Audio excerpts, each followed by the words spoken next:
batik untuk tangkap peluang usaha. Nah, kita akan berbincang lebih jauh. Anda juga nanti bisa ikut bergabung bersama kami di line telepon di 0213523172, 0213844545, 0213862375, 0213866712 dan juga di 081399399888.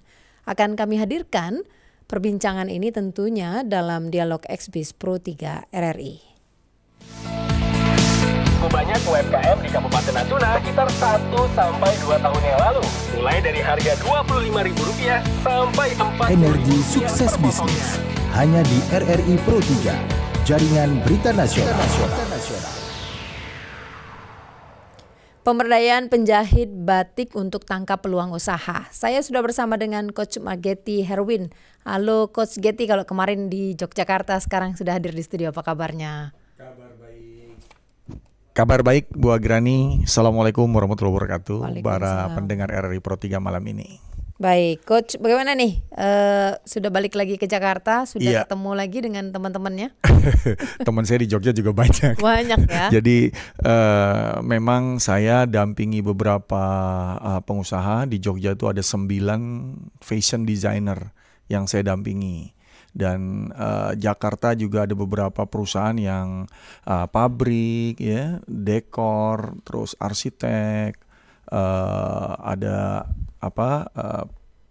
material gitu ya, macam-macam. Oh, ada juga ya? Macam-macam. Saya pikir nih judulnya malam ini kan penjahit batik. Ya. Minggu kemarin juga batik gitu ya. Ya. Saya pikir cuma batik, mana seragamnya, mana keren lagi, pakai jaket batik lagi gitu. Iya, jadi yang saya angkat Bu Agrani adalah ini UKM-UKM yang memberdayakan. Nah, kalau kemarin minggu lalu yang diberdayakan itu adalah pengrajin craft di Jogja. Nah, kalau malam ini yang diberdayakan oleh desainer batik ini adalah penjahit batik di Malang, Jawa Timur. Oh, ini penjahitnya. Iya. Kita coba sapa ya. Ya. Ada Mas Claudio Dino da Silva ini, pemilik usaha da Silva Batik di Malang, Jawa Timur. Mas Dino, selamat malam. Selamat malam Bu Agrani. Selamat malam, apa kabarnya Mas Dino? Alhamdulillah, syukurlah sehat. Malam Bu Siti. Malam Mas Dino, apa kabar? Bagus batiknya, saya langsung lihat batiknya nih. Duh, pamer batik ini dua-duanya nih. Aduh, Coach Getty pamer batik, Mas Dino juga pamer batik. Batiknya bagus banget. Ini batik apa ini? Kalau boleh cerita nih Mas Dino terlebih dahulu nih. Baik, Bu Agrani dan teman-teman, selamat malam. Untuk kami bekerja sama pengrajin batik masih dari Jawa Tengah. Kemudian kita olah dalam bentuk jaket bomber yang kita desain dengan batik gitu. Karena untuk produk-produk basic yang kita tahu untuk kemeja dan lain-lainnya saat ini sudah di mana-mana gitu di pasaran. Jadi kami coba hadir dengan inovasi yang baru. Kita menggunakan dari dari inovasi dari warisan bangsa kita, dari budaya, tapi kita hadirkan dengan style yang lebih modern. Oh iya, tadi Coach Getty waktu masuk studio langsung bilang, batik saya dari Malang, katanya gitu. Bu Agrani maksudnya minta dikirimin Mas Dino. Enggak gitu juga. Nah, boleh sekali. Okay. Biar siarannya pakai batik ya Bu. Oh iya, ya. Baiklah, Coach Getty ini menarik nih, pemberdayaan penjahit batik untuk tangkap peluang usaha. Tapi kan batik memang sudah jadi tidak seperti dulu. Kalau dulu dipakainya oleh Pak Soeharto di acara resmi, khusus, khusus. Tapi biasanya kan orang mengatakan bahwa batik ini cuma untuk kondangan. Kalau sekarang enggak, Coach. Jadi gini, pengrajin batik, penjahit batik, dan juga mungkin yang di bidang fashion batik yang sifatnya tradisional ya Bu Agrani. Sekarang ini boleh dibilang pengrajinnya banyak sekali. Fashion designernya banyak sekali, karena memang batik ini menjadi ciri khas dari rakyat Indonesia untuk sebagai baju yang formal.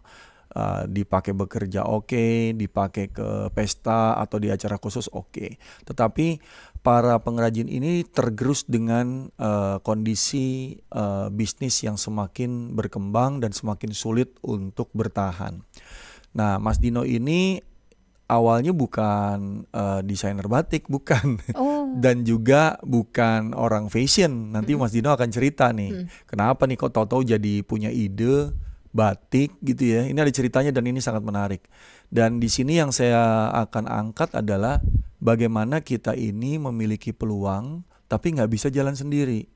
Kita mau membuat sebuah usaha, kita mungkin orang yang berpendidikan mengerti bagaimana membangun bisnis dan berkolaborasi dengan pengrajin batik atau orang yang memproduksi batik atau penjahit batiknya untuk mereka dibantu agar kita sama-sama tumbuh dengan produk yang lebih inovatif. Ini poinnya, karena kalau semua orang kita didik untuk menjadi UKM, tidak semua bisa menjadi UKM.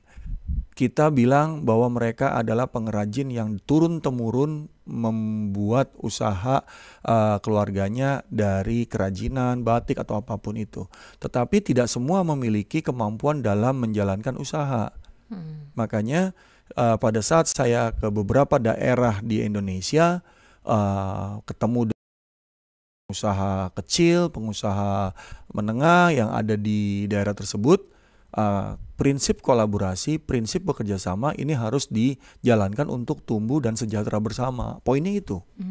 Sehingga mau berbagi, mau tumbuh bersama, mereka belajar dan akhirnya mereka saling mengisi karena mereka melengkapi untuk punya potensi masing-masing. Dan Mas Dino ini bisa cerita nih bagaimana dia memberdayakan penjahit batik dan pengrajin batik ini. Ya, kalau cuma batik kan sekarang udah banyak ya, setiap daerah punya batik, punya ciri khas masing-masing ya. Nah, tapi bagaimana tadi berkembang di tengah semakin maraknya penjahit batik banyak, pembuat batik banyak, dan juga produksi batik banyak. Jadi bagaimana nih awal ceritanya nih Mas Dino nih? Baik Bu Grani, terima kasih. Jadi awal kami berkolaborasi untuk bekerja sama dengan ibu-ibu batik ini saya mulai jauh beberapa tahun sudah sebelum kami ketemu dengan ibu-ibu yang sekarang. Tapi produknya memang basic yang kemeja memang dipakai untuk formal, acara resmi, kemudian acara-acara yang kondangan seperti itu. Kemudian dalam perjalanannya kami merasa kalau harus maka perjalanan saya dalam membawa Dasip Batik ini nggak akan jauh. Karena tentu semua bisa, seperti Bu Grani katakan tadi, semua bisa memproduksi produk yang sama.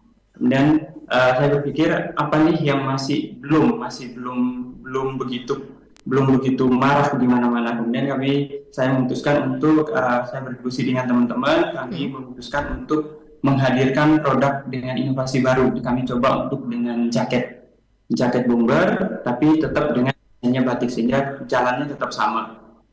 Dalam perjalanannya kami melakukan survei ke dua kota. Kami coba cari tahu apa sih produknya seperti apa, bahan bakunya seperti apa, dan begitu kembali lagi ke Malang, kami mencoba untuk menghubungi beberapa ibu-ibu yang memang beliau-beliau ini punya basic di jahit dan rata-rata punya pengalaman itu lebih dari 10 tahun di industri untuk fashion, untuk menjahit.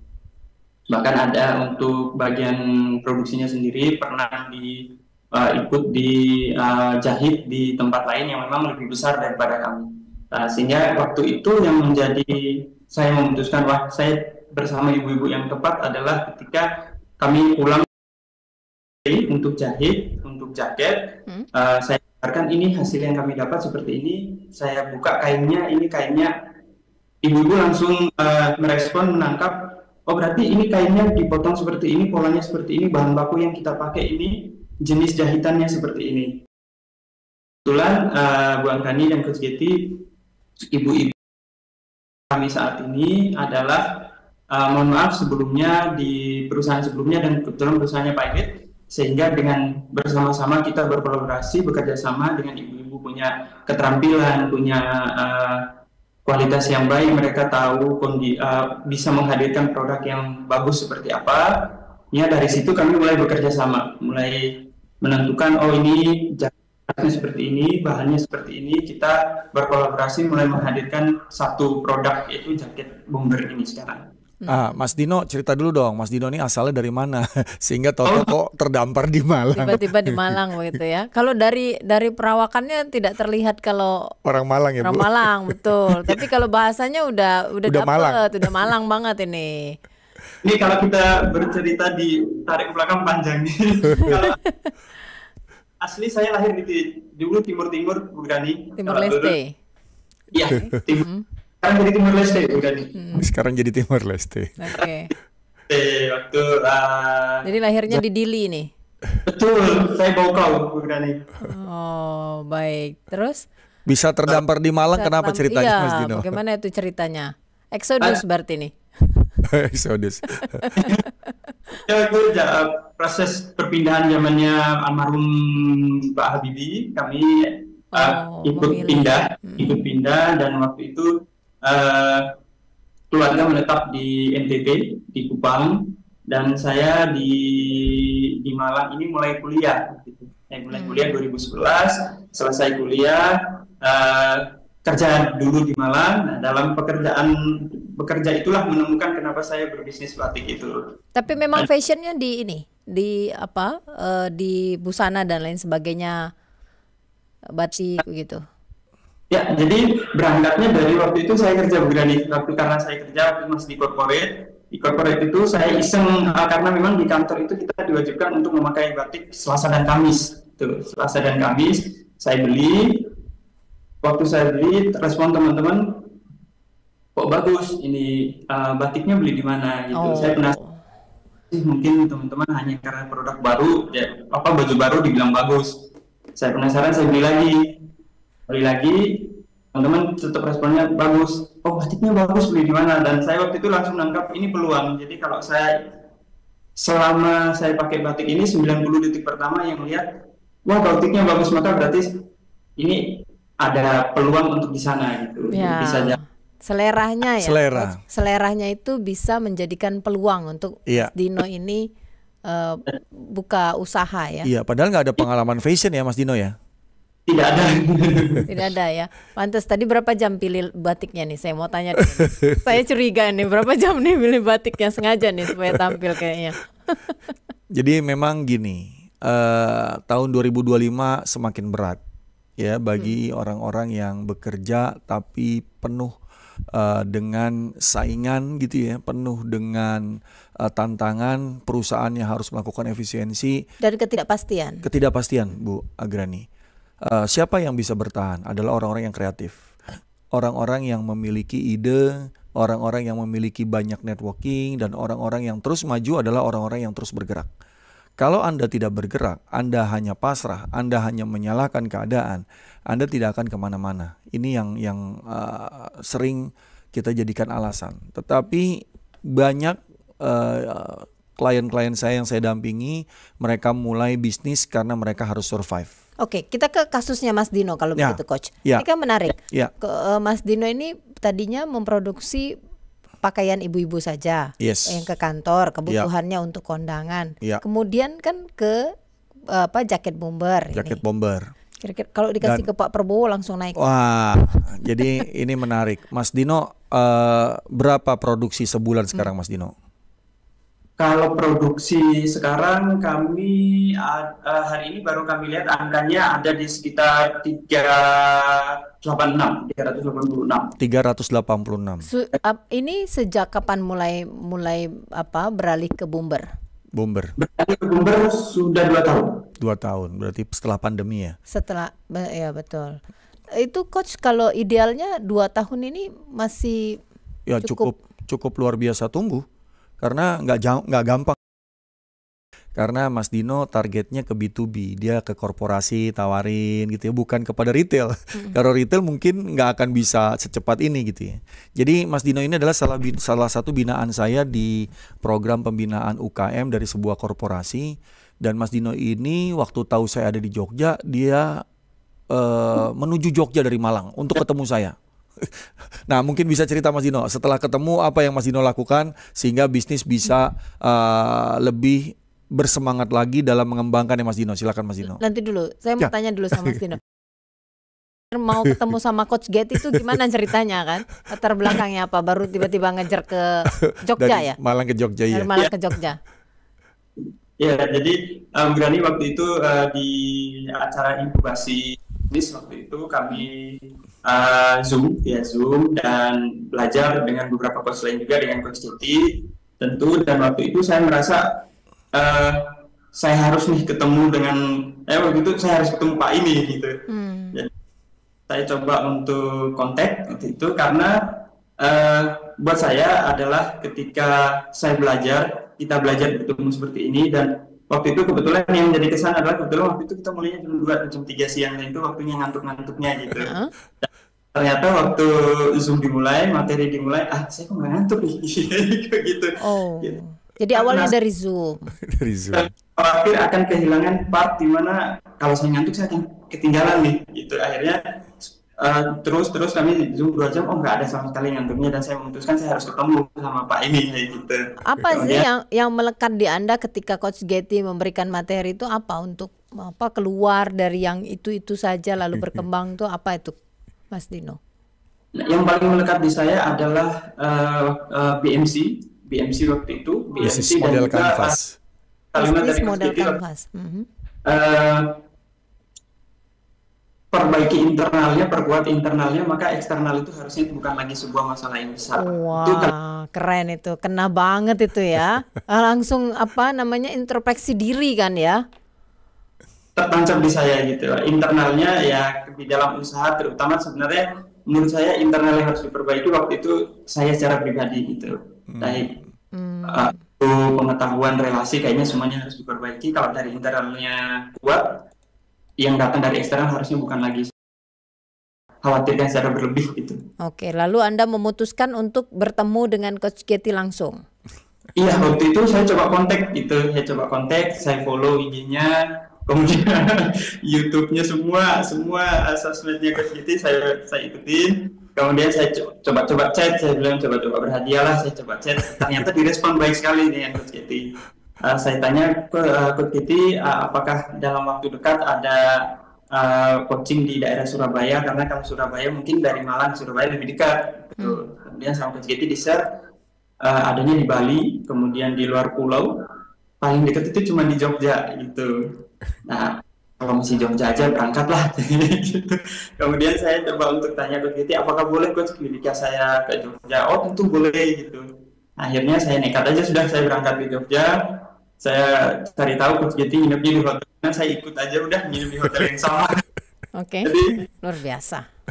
Ini sebuah usaha ya Bu. Artinya UKM yang lain di luar sana, jika Anda punya keinginan yang kuat, jika Anda punya tekad yang kuat, masa depan Anda akan menjadi milik Anda. Impian Anda akan cepat menjadi kenyataan. Jadi Mas Dino ini begitu ketemu saya banyak bertanya. Saya nggak banyak ngasih strategi, tapi saya banyak bertanya, saya banyak menggali, dan disitulah Mas Dino merasakan bahwa cara jualnya saat ini lebih banyak meyakinkan orang. Yang saya gali adalah bagaimana orang yakin, bukan bagaimana meyakinkan orang. Bagaimana orang yakin bahwa produk kita adalah yang terbaik. Bagaimana orang yakin bahwa produk kita adalah produk yang sangat tren, yang sangat membantu mereka untuk menemukan kebutuhan terbaik mereka. Nah, dengan poin seperti itu aja cara kita jualan itu akan berbeda. Fokus di internal itu adalah kita yakin kepada diri kita sehingga orang lain akan membeli produk kita. Bukan dengan kita meyakinkan orang dan memaksa menjual kepada mereka seakan-akan produk kita adalah yang terbaik. Ini yang banyak membuat kita ini masuk ke red ocean business. Tapi kalau kita membuat produk kita dengan potensi, dengan kinerja yang sungguh-sungguh, dan kita bisa menjelaskan value dan kualitasnya, kita akan berada di blue ocean business. Orang akan cari kita kok, nggak usah khawatir gitu. Ini berlaku untuk semua bisnis, Coach? Yes, berlaku untuk semua bisnis. Kenapa bisnis saya tidak tumbuh? Karena saya sendiri tidak tahu kualitas produk yang saya jual ini apa. Saya sendiri tidak tahu keunikannya apa. Sehingga jualnya pakai strategi rata-rata. Menawarkannya pakai cara rata-rata, sehingga orang merasa produk kita ini ya sama produk yang lain. Ini yang nggak gampang Bu Agrani. Oke, nanti kita akan bahas lebih jauh ya Coach. Yes. Kita coba angkat penelpon terlebih dahulu. Ada Ibu Dinda ini di Bogor. Bu Dinda, selamat malam Bu Dinda. Malam Kak Adam. Malam, silakan Bu Dinda. Malam Coach Geti. Malam Bu Dinda. Kabar baik pastinya Coach Geti ya. Kalau Selasa malam yang ditunggu-tunggu Coach Geti memang Kakak Adam. Ya, selamat malam juga Mas Dino. Selamat malam. Udah dengar cerita panjang lebarnya Mas Dino, luar biasa, banyak sekali barang-barang yang dipasarkan begitu ya Coach Geti ya. Iya. Nah, pertanyaan yang pertama nih ke Mas Dino dulu. Mas Dino, karena sudah banyak kan yang Mas Dino pasarkan gitu ya produk-produknya, tapi kenapa masih mengejar Coach Geti? Apa yang setelah dapat Coach Geti ketemu begitu, jurus jitu apa yang disampaikan Coach Geti untuk Mas Dino? Ke Coach Geti pertanyaannya. Yes Bu. Apa yang Coach Geti lihat, kan banyak yang dipasarkan Mas Dino ya produk-produknya begitu. Yeah. Menurut Coach Geti apa yang paling cocok untuk Mas Dino? Karena kalaupun banyak kan pasti ada yang paling cocok begitu untuk seseorang gitu, untuk produk yang dipasarkan. Yeah. Tanggapan Coach Geti, Mas Dino dan Kakak Agan, dengan tim, terima kasih banyak. Terima kasih Bu Dinda. Selamat malam Bu Dinda yang ada di Bogor. Kita nanti dijawab ya sama Mas Dino dan juga Coach Geti, tapi kita break sejenak. Tetap bersama kami pendengar. XBIZ Energi Sukses Bisnis RRI bersama dengan founder dan juga pebisnis ternama. Masih bersama dengan Coach Geti pada malam hari ini, Master Coach dan juga founder Smart Business Coaching Firm. Nah, lalu juga bersama dengan Mas Dino ini, Claudio Dino da Silva, merupakan pemilik usaha da Silva Batik di Malang, Jawa Timur. Di line telepon kita sudah bersama dengan Pak Ayub di Situbondo. Pak Ayub, selamat malam Pak. Assalamualaikum, selamat malam. Waalaikumsalam. Silakan Pak Ayub. Iya. Ini tadi kok menarik ini nomor sekian ini 3 nih ya. Cuan-cuan batik ya Kak ya. Kalau udah dengar cuan ini, kebetulan saya pelaku dan pekerja batik ini Mbak. Apa Pak Ayub menjahit, mencetak atau apa ini? Saya baru pengrajin biasa di Situbondo. Terus kemarin ini mengadakan pelatihan dari BPVV Banyuwangi yang kementerian. Kita juga mengadakan pelatihan itu kurang lebih kemarin ini pesertanya 16 orang kan. Nah ini kok cuan-cuan batik kok saya sedikit bertanya-tanya nih sebagai pelaku bisnis batik juga. Sekarang gini ya Kak ya, untuk industri batik sendiri kadang kita terkendala sama pemasaran biasanya. Pemasaran, oke. Pemasaran Bang juga itu. Mohon maaf tadi Bang siapa nih? Coach Geti dan ini Mas Coach Dino. Geti. Kalau yang di Malang ini ada Mas Dino. Dino ya. Dino iya. Ini para coach dan narasumber ini. Kita ini pengrajin, gimana caranya ini kita ini. Oke, apa kendalanya yang dialami oleh Pak Ayub ini? Pemasaran kenapa? Sepi. Pemasaran biasanya kita gini, saya berinteraksi dengan beberapa pengrajin batik ya, salah satunya juga yang kebetulan sempat keliling-keliling terus sampai kita pameran-pameran itu. Pernah ada seperti ini. Ternyata ada beberapa batik yang memang kurang diminati dari beberapa wilayah tertentu, entah karena modelnya, coraknya atau gimana. Kemudian pemasaran selanjutnya adalah terkendala bagaimana kita ini memasarkan pada misalnya kalau online kita mungkin sudah bisa ya, tapi pada luar kota, bahkan luar pulau atau gimana yang lintas wilayah khususnya ya Bang ya. Bakalan mungkin kita bisa titip pada pusat oleh-oleh dan sebagainya. Untuk memasarkannya ini sangat sulit. Tapi ada juga yang salah satu sisi yang bagaimana kita bekerja sama dengan beberapa dinas, bekerja sama dengan beberapa rekanan untuk mengadakan pengadaan kain batik atau kemudian dijadikan di sekolah-sekolah untuk seragam. Biasanya seperti itu Bang. Pemasarannya itu kalau kita kalah sama dengan produk-produk yang membanjiri di online itu misalnya, itu sudah rival utama kita, walaupun mereka bukan batik, tapi batik sendiri kadang bagaimana orang menilai itu terkesan gini aja kok mahal. Tapi ketika ini seperti ini, kami sering mengadakan pelatihan. Ternyata ketika dalam pelatihan itu mereka tersadar kenapa batik mahal. Ternyata proses pembuatannya itu yang memakan waktu dan kemudian mereka terbesit. Ternyata batik mahal seperti ini prosesnya gitu loh. Dipersingkat Pak Ayub? Iya. Dipersingkat Pak Ayub? Iya, ketika di launching itu kok terkadang kendalanya penawarannya di bawah harga. Oke, baiklah. Terima kasih ya Pak. Ya Pak Ayub. Pak Ayub yang ada di Situbondo, terima kasih kami bisa menangkap apa yang disampaikan. Ada Pak Taufik di Bali, Pak. Silakan Pak Taufik. Sebentar ya Coach Getty ya, dan juga Mas Dino. Pak Taufik. Selamat malam. Selamat malam, silakan Pak Taufik, gimana? Ya gini, bagaimana sekiranya batik ini istilahnya itu pakaian rakyat, dan dimohon kepada pemerintah bagaimana sekiranya kalau import itu dibatasi atau disensus dulu, bagaimana sekiranya produk UMKM atau produk dalam negeri asli tidak mati gitu. Jadi semua produk-produk dalam negeri itu sebelum mengadakan import itu harus disensus dulu kepada kementerian lah istilahnya gitu. Seperti kemarin kan PT Sritek sudah hampir mati gitu kan, karena terlalu membludaknya import dari luar negeri gitu. Dan karena itu bahan dasar. Di Bali pun begitu, kalau sudah tekstil mati, maka ekspor akan mati. Karena di Bali ini kan banyak istilahnya memakai produk-produk dalam negeri asli gitu kan, seperti benang, bukan produk luar negeri yang seperti produk Cina kan, baik kebanyakan plastik itu orang Amerika nggak mau kalau bukan produk dalam negeri asli Indonesia gitu. Baiklah. Dari bidang apapun gitu, dari istilahnya produk dalam negeri seperti susu gitu kan harus disensor dulu, semuanya lah harus disensor dulu ke rakyat. Terima kasih ya. Dalam negeri tidak mati. Terima kasih ya Pak Taufik Pak Taufik yang ada di Bali, terima kasih.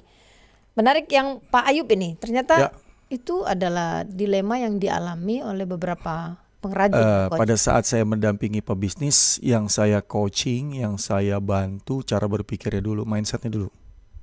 Teman-teman pembatik ini bukan jual baju, dia jual hasil karya dalam bentuk baju. Batik ini dulu dibuat untuk sebagai kain, bukan untuk baju. Betul. Dan pengrajin batik harus belajar bagaimana membuat corak atau bentuk atau model yang namanya fashion. Nggak sembarangan. Kalau kita cuma bikin batik itu sebagai baju, orang menawar kita ya harga baju, bukan harga hasil karya. Makanya teman-teman di Jogja yang saya dampingi, mereka desainer. Mereka merancang yang namanya kain batik hasil karya, bukan kain batik cetak. Kalau mereka menyebut batik dicetak itu adalah motif batik. Ya, itu bukan batik kata dia, itu motif batik. Tapi kalau yang namanya batik tulis gitu ya, batik yang memang dibuat dengan artistik, seni gitu ya, kreativitas, tadi kata Pak Ayub proses pembuatannya agak panjang baru mereka menghargai. Ya, yang dijual itu sebenarnya bukan baju, karena mereka bukan pedagang. Mereka itu pengrajin yang memiliki nilai seni, dan disitulah cara pemasarannya, konten marketingnya harus berisi. Jadi pemikirannya yang dituangkan dalam sebuah bentuk pakaian tadi. Buat storytellingnya. Jadi bukan sekedar kita ini pengrajin batik terus jadi baju. Akhirnya kita jadi pedagang baju, akhirnya nggak laku bajunya. Dan banyak UKM jualnya di marketplace. Marketplace itu yang beli orang mau beli baju, bukan mau beli hasil karya batik. Karena mereka tidak akan mau beli dengan harga mahal. Saya salah satu pencinta batik, Coach. Makanya kalau ibu pencinta batik, betul, saya akan lihat dulu worth it nggak nih harganya segini. Dengan menggambarkan tidak. Itu makanya tadi saya bilang punya Mas Dino. Kualitas bahannya ya Bu, terus coraknya, terus dipakainya pantes. Bahkan di Jogja itu Coach Getty itu pantasnya pakai batik yang corak begini karena menggambarkan ini.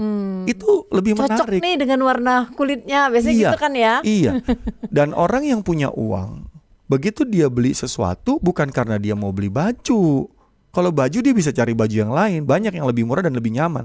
Tapi dia mau menggunakan batik sebagai channel budaya Indonesia. Dia keluar negeri, dia pakai batik, wih bagus baju kamu. Iya, ini bukan baju, ini batik. Batik, ya. Dalam bentuk baju. Nah, jadi teman-teman yang ada di pengrajin, khususnya Mas Dino ketemu saya, kamu bukan pedagang jaket. Kita membuat hasil karya dalam bentuk jaket sebagai apa? Sebagai identitas ciri baju nasional Indonesia yang namanya batik. Oke. Ya. Kita ke Mas Dino nih ya. Mas Dino, kalau saya lihat batik itu ya kancingnya saja saya perhatiin loh. Jahitannya aja tuh, udah masalah itu bagi saya ya. Itu kalau gambarnya nggak ketemu, jangan harap worth it tidak dengan harga segitu nih. Ini sebetulnya dipikirkan tidak sih sama pengrajin-pengrajin Mas Dino setelah ketemu dengan Coach Getty? Ya, Bu Kirani, memang untuk batik itu yang dilihat adalah motif, penempatan, kemudian juga bagaimana kita mendelivery sebuah produk ini nanti. Itu tadi kalau dilihat 90 detik pertama itu orang udah ini nih. Ya, gitu. betul jatuh cinta pada pandangan pertama begitu ya. Betul. Jadi untuk penempatan motif, dan memang kita dengan ibu-ibu itu sudah dipikirkan dari awal bahwa motif yang sebelum kita bawa ke pasar tidak boleh ada miss untuk penentuan motifnya maupun ketemunya, karena setiap motif itu pasti ada historinya, ada nilainya. Seperti kaum, parang, itu kan penempatannya tidak bisa dengan asal nemplek, asal narok gitu. Kemudian untuk setiap yang kita mau tawarkan, kalau motifnya menslek, tentu nilai dari cerita value itu ikut berkurang gitu. Untuk apalagi seperti Berani tadi, saya kalau motifnya enggak ketemu saya nggak mau, kalau kancingnya nah itu hal-hal teknis kayak penempatan saku itu biasanya jadi kendala kalau dari dari kita mau menampilkan sebuah produk. Saku itu kan kalau dikasih saku pasti akan berpengaruh ke motifnya. Itu jadi PR yang memang di pengrajin maupun di penjahit. Nah, untuk dengan hadirnya saku jangan sampai merusak si motif atau penempatan dan sambungan dari motifnya itu. Kita nggak terasa loh ini ngomong-ngomong begini sudah menit ke 56 rupanya ya. Iya. Aduh, saya tuh masih pengen padahal ngomongin, apalagi kalau misalnya bicara tentang batik itu bukan pakaian tadi. Nah, ada yang menarik nih Bu Agrani. Jadi tahun depan saya akan roadshow ke RRI Station. Kita akan bikin yang namanya Expo UKM. Expo UKM. Ya, jadi di RRI itu nanti kita undang UKM sekitar untuk saya ngadain coaching klinik, dan kita akan buat RRI ini sebagai sentralnya UKM di daerah. Jangan lupa bawa batik ya, Coach. Wah, bukan cuma batik, ada lurik, ada tenun, ada Agrani. Dan ini yang menarik karena di RRI ini sangat banyak cerita tentang UKM dan harus menjadi sentral pendidikan ini. Dan permasalahannya. Yes. Permasalahan itu sebetulnya adalah bagaimana membrainwash. Kalau saya mindsetnya. Kalau saya tangkap yang katakan Coach tadi ya. Ya, pola pikir kalau bahasa Indonesianya. Ya, kalau lah kita ke Mas Dino lah. Apa yang ingin disampaikan Mas Dino ini pada malam hari ini supaya teman-teman yang UKM lain itu juga mulai terbuka tadi. Pola pikirnya juga mulai terbuka dengan apa yang dibutuhkan di masa-masa yang sulit saat ini. Ya. Yang ingin saya sampaikan kepada teman-teman adalah kita yang di UMKM yang pertama yang harus kita dasar pemikiran yang harus kita tahu adalah bahwa kita UMKM, mohon maaf, cenderung masih sebagai pedagang. Untuk sebagai mindset pola pikir berbisnis itu masih belum kuat. Itu masih belum kuat sejauh yang saya lihat dan sejauh yang saya tahu adalah pemikiran. Jadi kita berbisnis asal jual, pokoknya jualan, ada orang beli sudah gitu. Jadi pola pikir atau mindsetnya boleh dirubah kalau misalnya untuk merubah itu lebih sulit, bisa dengan mencari mentor atau dengan mencari Coach Getty gitu ya, langsung aja tembak. Coach banyak, bukan cuma saya gitu. Biasanya kalau untuk merubah diri sendiri, merubah mindset dilakukan dengan sendiri itu biasanya lebih sulit daripada kita ada ininya, ada yang ngetok lah palunya gitu. Oke. Pendamping ya. 2 kepala itu kan lebih baik daripada 1 kepala. Coach, 1 menit terakhir. Jadi teman-teman UKM, kalau Anda mau benar-benar bisnisnya tumbuh, coba cari hal yang paling kuat, hal yang paling unik. Jangan semua mau dilakukan. Kayak Mas Dino ini ya udah dia bomber aja sekarang fokusnya. Dan batik adalah alternatif untuk ide-ide desain yang dia tuangkan dalam sebuah produksi bomber batik ini. Jadi teman-teman kalau misalnya kita mau buat kuliner, tentukan satu yang utama, fokus di situ, dan itu adalah sebuah hasil karya yang Anda buat sehingga Anda harus bisa menjelaskan value-nya, nilainya, bukan produknya.